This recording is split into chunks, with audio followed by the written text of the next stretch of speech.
Es una impugnación frívola, es una absurda, y por lo tanto terminará siendo inútil la impugnación. No tiene sustento jurídico, no tiene sustento legal, no hay asidero. Debo decir que además, de alguna manera me honra que el PRI me embata de esa manera, porque yo al PRI y a estos priistas los tengo como un punto de referencia en mi vida, porque ellos viven la vida que yo desprecio, que es la vida de la corrupción, del cinismo, de la simulación. Y que venga de ellos este embate, pues de alguna manera me enorgullece, porque las cosas hay que tomarlas de quien vienen. Desde 1991 yo tengo certificada mi nacionalidad mexicana. Lo hice ante la Secretaría de Relaciones Exteriores y obviamente ahí hice una renuncia expresa a cualquier obediencia, lealtad, a cualquier gobierno extranjero y obviamente a Estados Unidos, que me reconoce como su nacional por haber nacido en El Paso, Texas. Tener doble nacionalidad no es un impedimento para tener un cargo público en México. Es más, ni siquiera para ser presidente de México. Lo que sí es un requisito indispensable es contar con este certificado de nacionalidad y esta renuncia expresa a los derechos políticos en Estados Unidos. Yo jamás he participado políticamente en Estados Unidos ni pienso hacerlo. Siempre he trabajado y luchado en mi país porque México es mi patria, es la tierra de mis padres, que eso es la patria. Y aquí se significan mis luchas, mis batallas, mis sueños, mis anhelos. Y siempre he pensado en México como el primer y gran valor de mi actuación política. Obviamente tratan de confundir, de engatusar mediáticamente para minar mi prestigio y mi imagen en el estado de Chihuahua. También se junta en este tema el que, porque se juntaron todos, el que uno de los más grandes extorsionadores periodísticos que ha tenido Chihuahua, Osvaldo Rodríguez Borunda, está presionando también al PRI, porque volvieron a ser los mismos, ¿no? Es Duarte, es María Eugenia Campos, es Osvaldo Rodríguez Borunda, ¿no? Es este conjunto de intereses que ahora se alían en mi contra. Y él lo que ha tratado de presionar al PRI con esta impugnación es que yo he hecho actuaciones en Estados Unidos como ciudadano estadounidense. Debo decirte, y aprovecho para informar, que yo tengo demandado a Osvaldo Rodríguez Borunda en la Corte de Estados Unidos, en la Corte de Texas, por difamación, por extorsionador, porque uno tiene que denunciar y demandar a los delincuentes donde están, donde se cometen los delitos. Cualquier persona puede demandar a un delincuente donde esté. Osvaldo Rodríguez Borunda vive en El Paso, Texas. Allá tiene sus propiedades, sus casas, sus ranchos. Amasó una fortuna con dinero del pueblo de Chihuahua, a través del modus operandi con el que extorsionó durante mucho tiempo a los gobernadores de Chihuahua en el presupuesto de comunicación social. Nada más que conmigo se topó en pared. Primero, porque a mí no me extorsionó, no pudo sacar los recursos que quería del gobierno de Chihuahua. Eso lo podía hacer con Duarte porque es un corrupto. Le sacó más de 600 millones de pesos de la administración estatal a lo largo de su administración. Y eso solo en publicidad, porque luego hubo créditos y transferencias diversas a Osvaldo Rodríguez Borunda. Y yo he demandado a este extorsionador en la Corte de Texas por este modus operandi, una especie de vendedor de silencio. Es el Carlos de Negri de Chihuahua, retomando este personaje extraordinario de la novela de Enrique Serna, que se llama El vendedor de silencio. Por esa vía se hizo de una fortuna, pero eso es dinero del pueblo de Chihuahua. De hecho, tiene un rancho en Nuevo México valuado en $40 millones, que por cierto lo anda vendiendo. Entonces, Pues yo fui a demandarlo ahí donde tiene sus cuentas bancarias, ahí donde tiene sus casas, sus propiedades, ahí donde tiene un periódico, el Diario del Paso, en el que encartado circula el diario de Juárez y a través del cual se circularon todas las difamaciones que a lo largo de todos estos años me ha hecho. Y está también muy preocupado. Osvaldo Rodríguez Borunda está preocupado de que por primera vez se le pueda poner un hasta aquí a este mecanismo de impunidad del que ha gozado, esta protección de la que ha gozado a través del mecanismo de chantaje, extorsión, campaña difamatoria, ¿sí? Porque le he ganado todas las instancias y le he ganado todas las apelaciones. ¿Qué son todas las instancias? Porque el juicio lleva 3 años. Le he ganado, obviamente, los juicios en el condado del Paso, en materia de jurisdicción, de competencia y de aplicación de las leyes de Estados Unidos en este caso. Luego le gané ante el Tribunal de Apelaciones del Condado de Texas. Y luego le gané en la Corte Suprema de Texas la apelación final que hizo. Y está próximo a iniciarse el juicio. Lo ha resistido con recursos y apelaciones a lo largo de 3 años. Y finalmente va a iniciarse. Y lo estoy haciendo no solamente por una causa personal, en términos de mi imagen. Lo estoy haciendo para poner un antecedente que le sirva a muchos que en Juárez, en El Paso y en Chihuahua son víctimas de este extorsionador que ha gozado de una protección indebida durante mucho tiempo. Pronto se le va a acabar.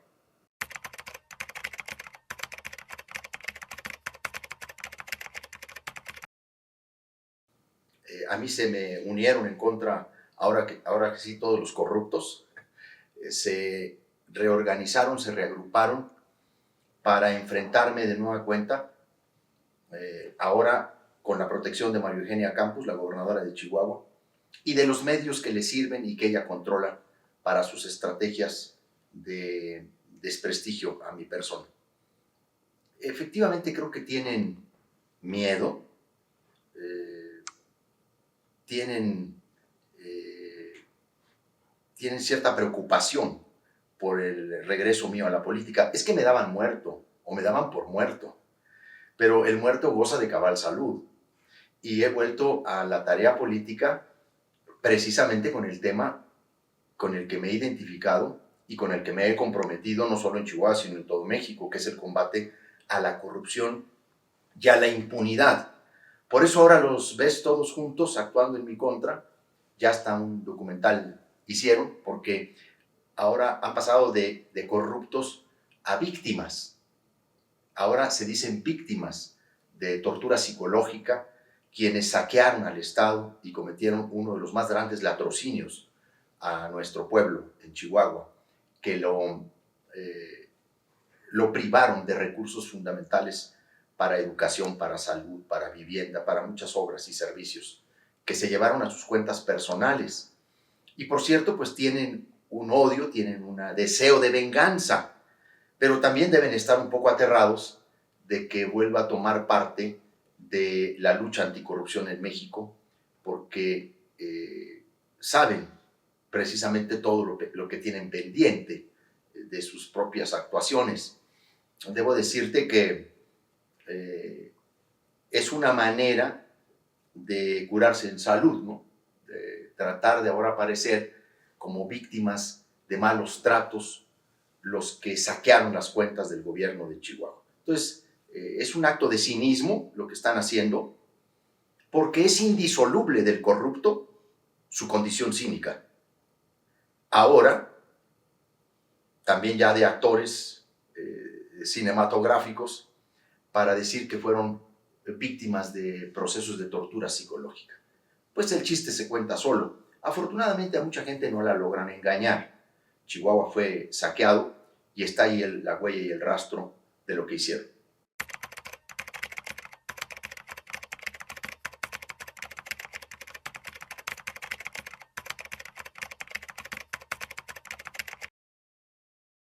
La farsa es un documental que es una estrategia de César Duarte, de María Eugenia Campos, unidos en un objetivo: tratar de descalificar las investigaciones que se hicieron en Chihuahua por parte del Ministerio Público a través de la Operación Justicia para Chihuahua, y que llevó a la cárcel a decenas de personas, pero que también logró recuperar miles de millones de pesos a través de distintas vías, la vía administrativa, penal, fiscal. La farsa es un acto de cinismo, porque los corruptos, casi todos, son a la vez cínicos. Ahora están tratando de hacerse las víctimas de procesos de tortura psicológica. Está detrás de este documental la gobernadora de Chihuahua, María Eugenia Campos, y el exgobernador César Duarte, por cierto, su antiguo jefe y mentor de la actual gobernadora. Y lo hace María Eugenia Campos, varios de los operadores que el gobierno de Chihuahua contrata y les da publicidad son los productores de este documental, y que en realidad lo que es una farsa es el documental mismo, ¿no? Que además es un documental muy chafa, muy patito, pues no tiene ningún tipo de rigor de nada. Es simple y sencillamente explayar una calumnia. Pero lo que demuestra es cómo todos estos corruptos que se han juntado para embatirme lo pueden hacer con absoluta impunidad en el estado de Chihuahua, con absoluta libertad. Se pasean ya por todos lados, se andan exhibiendo en bares, en restaurantes, en fiestas, porque se saben protegidos por la actual gobernadora del estado, que fue parte de esa misma corrupción. Pues hay que recordar que María Eugenia Campos fue parte de la nómina secreta de César Duarte. Entonces, todo lo que se pueda desvirtuar las investigaciones de ellos, pues le benefician a ella, porque en esa suerte corre también la de ella. Por eso han enderezado esta campaña, que fue incluso ambientada semanas antes con notas periodísticas en los medios que controla la gobernadora. El documental muestra la tragedia que vive Chihuahua, lo caro que le ha salido a los chihuahuenses que una persona corrupta como María Eugenia Campos se haya convertido en la gobernadora del estado y por lo tanto tenga que proteger, impulsar y promover a toda esta pandilla de corruptos que hicieron una verdadera rapiña en el estado. Varios de ellos con sentencias condenatorias, y la mayoría aún con procesos abiertos, obviamente ya no promovidos, porque les han estado dando muchos beneficios. Pero varios de estos actores saquearon al Estado. Eso no se puede olvidar. O sea, ni un amparo en términos de secreto fiscal y bancario libra a Esparza de ser un corrupto, como un documental tampoco los va a limpiar de lo que hicieron. Simple y sencillamente hay que recuperar que uno de los personajes principales del documental es el exauditor Jesús Manuel Esparza Flores, que fue el principal operador de los desvíos de César Duarte, el que le encubrió muchas de las desviaciones de recursos públicos en una cantidad de miles de millones de pesos. Pero hay que recordar un solo dato de este cínico. Él solo se llevó 100 millones de pesos a su peculio personal, incluso para financiar sus viajes personales y de su familia.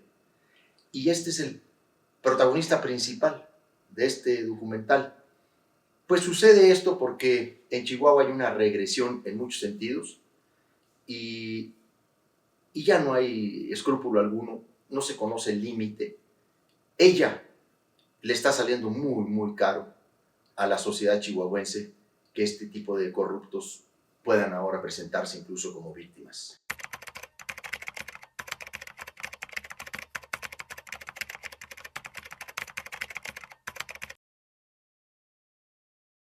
En lo que va de su administración, María Eugenia Campos le ha dado a los medios de comunicación en Chihuahua 872 millones de pesos.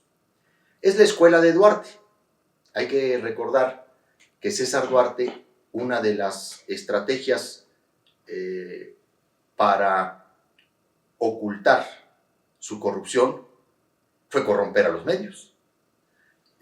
Duarte tenía un gasto de medios de comunicación también de casi 700, 800 millones de pesos. El último año llegó a tener más de 1,000 millones de pesos. Solo a los diarios de Juárez y de Chihuahua les dio 600 millones de pesos. Y Maru Campos, formada en la escuela de Duarte, repite la estrategia, pues comprar a los medios de comunicación. Mira el dato que te voy a dar.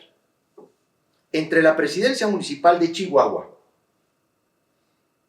la presidencia municipal de Ciudad Juárez y el gobierno del estado, 3 entidades públicas, le han dado en lo que llevan en este periodo 1,500 millones de pesos a los medios de comunicación. Por eso pueden hacer lo que quieren y difamar a quien sea y ponerse a las órdenes de la gobernadora en cualquier cosa y obviamente taparle pues todos sus defectos, ineficiencias y todas sus corruptelas. Allí es donde está trenzada también la corrupción política, en una forma de corromper al conjunto de los medios. No te quiero decir que todos los medios en Chihuahua están comprados o están vendidos, según se vea. Lo que te digo es que son muy pocas las excepciones de los que están afuera de esa dinámica corruptora.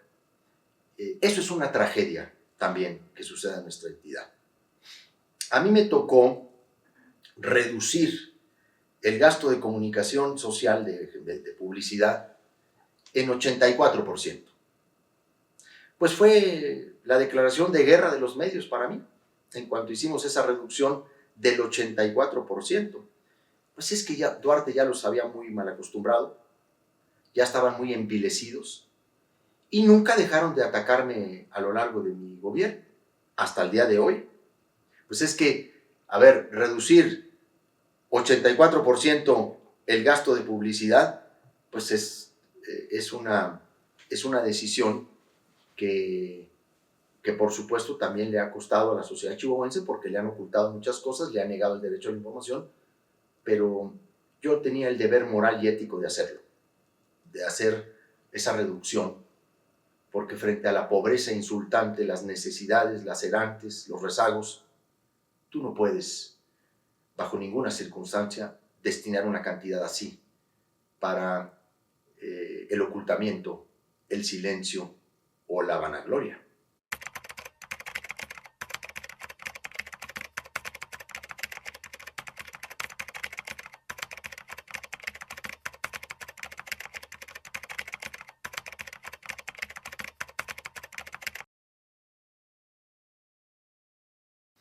Primero, yo he agradecido mucho ese respaldo y ese apoyo de Claudia Sheinbaum porque me confirma en mi decisión.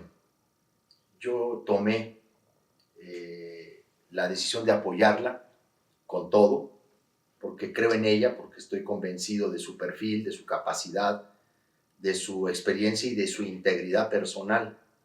Y el tener un respaldo de esos a mí me alienta, porque pues efectivamente no ha sido fácil tomar esta decisión en mi vida. Estoy incluso dentro de una especie de fuego cruzado entre el PRIAN y también algunos actores de Morena, que por cierto venían del PRIAN y se refugiaron en Morena para conseguir patente de impunidad. Sin embargo, ella ha salido al paso varias veces y ha sido muy solidaria conmigo, porque tenemos un compromiso muy claro. Además, nos conocemos, nuestras trayectorias, nuestros valores. Y el compromiso es hacer realmente un combate efectivo a la corrupción y a la impunidad. Ella me invitó a colaborar dentro del grupo de los diálogos por la transformación para coordinar el eje temático Gobierno Honesto, Combate a la Corrupción y a la Impunidad. Y hemos hecho una gran consulta con actores estratégicos, con sectores, organizaciones, que nos han aportado ideas muy brillantes, pero sobre todo un ánimo colaborativo que es muy esperanzador para el país, para enfrentar lo que es un problema casi sistémico, universal, transversal a poderes, a niveles de gobierno, a sectores de la sociedad.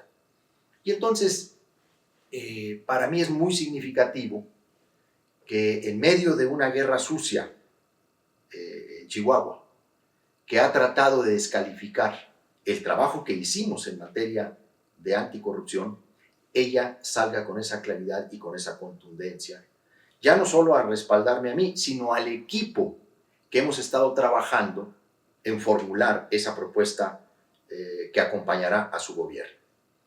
Como sabes, a mí la doctora Claudia Sheinbaum me invitó a eso, pero luego en el transcurso me pidió que también integrara parte de la lista de candidatos al Senado de la República por la vía de la representación proporcional en la lista nacional. De hecho, estoy en el lugar 9, en donde es muy probable que pueda volver a ser senador de la República. Y me gustaría también adelantarlo. Yo voy a estar donde ella me pida que esté. Si ella quiere que yo esté en el Senado, desde ahí la voy a apoyar. Si ella quiere que yo sea parte de su equipo de gobierno, ahí la voy a apoyar, porque yo tengo un compromiso con ella y porque yo quiero que ella triunfe, no en la elección, pues ahí las cosas están más que decantadas, ahí va a tener un triunfo contundente. Yo quiero que ella tenga el triunfo verdadero, el histórico, el de ser una gran presidenta de México, el de continuar esencialmente el proyecto del presidente López Obrador, pero también incorporarle otros matices, otros equilibrios, ajustarlo, mejorarlo, fortalecer el proyecto, y estoy convencido de que lo va a lograr. Y a ello es a lo que yo voy, porque mi compromiso es con Claudia Sheinbaum, más que con los actores políticos o Morena o los partidos que forman la coalición. De hecho, soy candidato externo de Morena al Senado.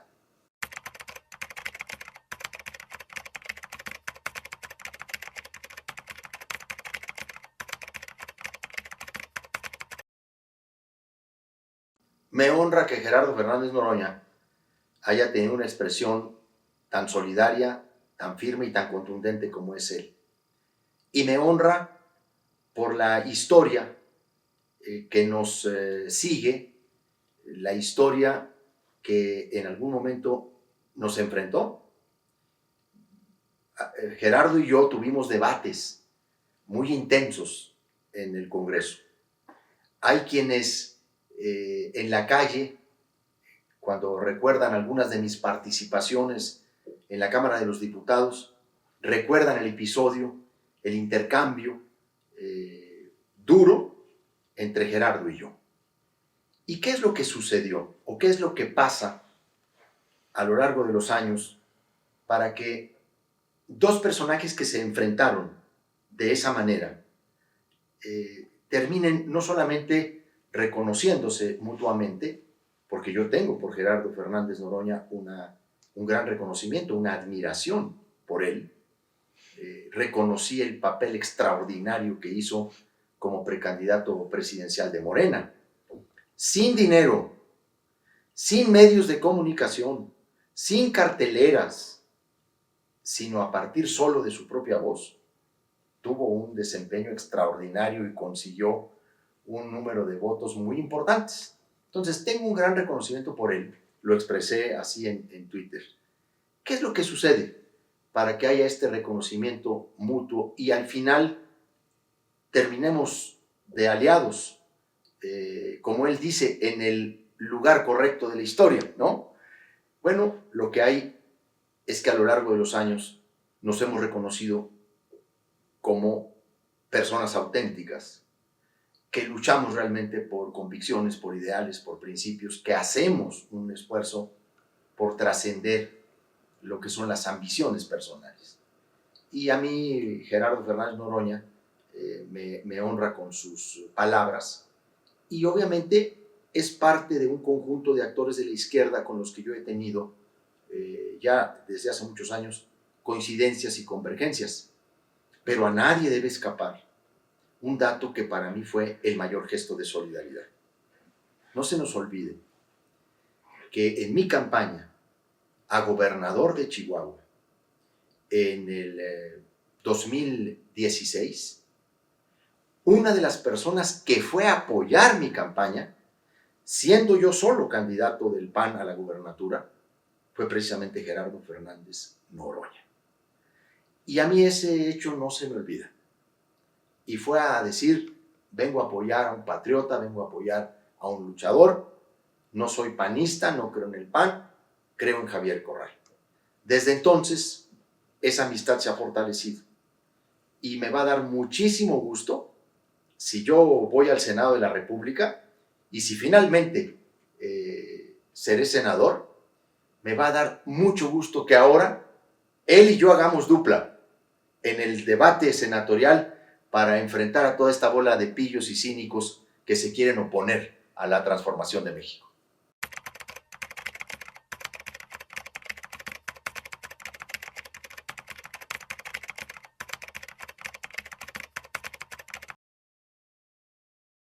Bueno, en primer lugar, sobre esta campaña negra, esta campaña sucia, la guerra sucia contra el presidente Andrés Manuel López Obrador, es muy importante recalcar, la oposición nunca, jamás comprendió ni entendió el fenómeno popular y social que representa Andrés Manuel López Obrador. El hombre que encarna en su verbo y en su acción de gobierno los reclamos de las clases más excluidas, más lastimadas, más explotadas de México. Nunca entendieron el papel de reivindicador de los pobres de México que es Andrés Manuel López Obrador. O sea, no entendieron que no entendieron. Y por eso, hace 18 años, y hace 12, y hace 6, y ahora se vuelven a centrar en Andrés Manuel López Obrador. No solamente es una incapacidad ideológica o programática para ofertar algo nuevo a los mexicanos, es también un profundo odio al hombre que ha reivindicado históricamente a los más pobres de este país y que los colocó en el centro de la acción de gobierno.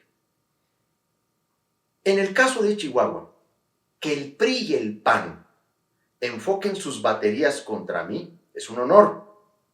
Realmente define pues, la preocupación que el PRIAN tiene por la actividad que yo pueda desarrollar en el Senado o eventualmente en el equipo de la doctora Claudia Sheinbaum.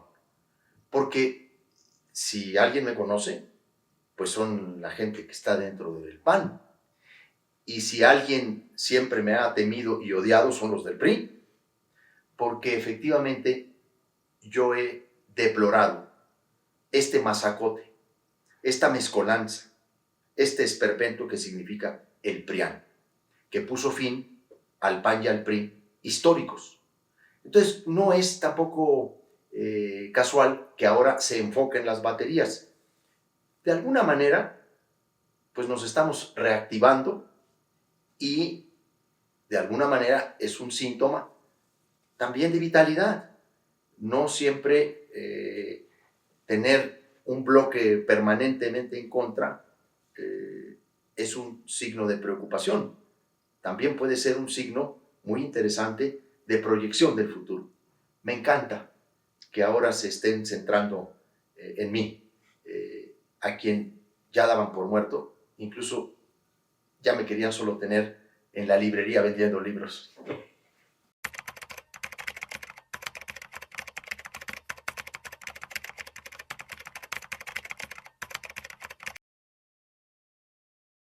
Le estamos preparando a la doctora Claudia Sheinbaum una propuesta integral para garantizar al pueblo de México dos derechos humanos fundamentales: el derecho humano a una buena administración pública y el derecho humano a un ambiente libre de corrupción. Y desde esa perspectiva de derechos, en donde se coloca al ciudadano como el sujeto esencial de la democracia y como el destinatario final de toda política pública, es que estamos construyendo un nuevo modelo para enfrentar la corrupción, para enfrentar la impunidad, pero sobre todo para prevenir y disminuir los riesgos de que se cometan actos de corrupción. Porque hay una estrategia preventiva y hay una estrategia punitiva. Es muy importante profesionalizar al gobierno, transparentar las compras, buscar que las adquisiciones se hagan mediante mecanismos de licitación pública abierta en todas sus etapas, desde principio hasta fin.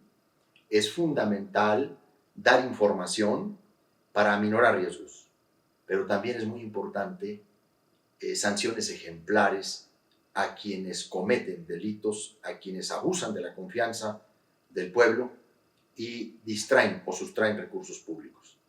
Y en ambos flancos estamos construyendo muchas acciones. Incluso estamos proponiendo nuevas instituciones o mecanismos, no solo de coordinación, sino también de investigación, un modelo único de investigación en materia penal para delitos de corrupción, para homologar criterios, perfiles, formas, procedimientos, para que ella cuente con un instrumento que le permita no solamente tener y garantizar en su gobierno estos dos derechos, sino para que con su propio ejemplo ella pueda requerir, exigir a todos los niveles de gobierno, a todos los poderes de la Unión, a todos los órganos, una conducta similar. Y en ese sentido, yo creo que ella tiene la voluntad de hacerlo. No solamente por su trabajo en la Ciudad de México, en donde claramente se comprometió en el combate a la corrupción, es que además de la voluntad política, ella cree en generar al gobierno innovación, tecnología, transparencia, simplificación administrativa, que fue lo que hizo en la Ciudad de México. Entonces, no solo es suficiente la voluntad política, es indispensable, pero no termina siendo suficiente. Lo que acompaña y debe acompañar esa voluntad es una serie de intervenciones institucionales para garantizar que esa voluntad permee y baje a todos los niveles.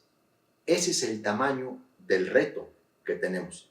Y yo me siento muy complacido de participar con ella en este diseño, porque para mí, desde hace muchos años, el problema de la corrupción es el problema estructural de México. Seguido de la desigualdad, con su componente de pobreza, el de la corrupción es el otro gran problema de México que termina haciendo nugatorios los otros derechos humanos, bienestar, satisfactores, obras. La corrupción envilece y la corrupción le quita a las personas oportunidades y a muchos les arrebata sus sueños. Por eso yo desde siempre he colocado la mirada en ese tema y mi compromiso con ella está en ese sentido.